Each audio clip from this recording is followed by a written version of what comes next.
Nebu exists before he started stream, or did he only start existing 2 hours ago? Yeah, that's Boltzmann brain, right? Let me write it for the spelling here, if in case you want to like Wikipedia it. The Boltzmann brain, I don't know if you want to call it a paradox or hypothesis or whatever, is the idea that so in quantum mechanics, it's possible for atoms to briefly come into existence and then immediately disappear. Like you can have a region of empty space and then like suddenly a particle. What happens is like a particle and its antiparticle appears, like a proton and an antiproton, and then they immediately collide with each other and then annihilate again, so that they disappear. So this is something that is possible, and I think it's been observed. There's like something called the Casimir effect, where they've observed these particles appearing and disappearing. So we know it's real.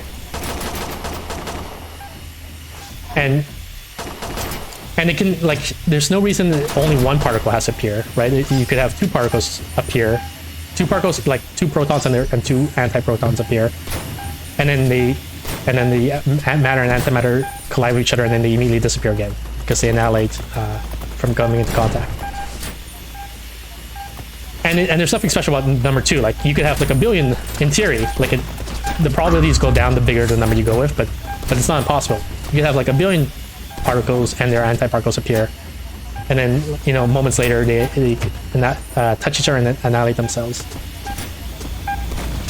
So the Boltzmann paradox, the idea is you have some sort of memory of your past, right? You remember your parents, you remember growing up, things like that. You remember sitting down to watch the stream, like maybe you made some coffee, then you sat down at your computer, and then you're like, okay, I'm gonna watch a stream, and now you're watching the stream. All of these memories are just because of the way you're, like, the configuration of the atoms in your brain, right? Like if the atoms in your brain are in this position, then you have these memories.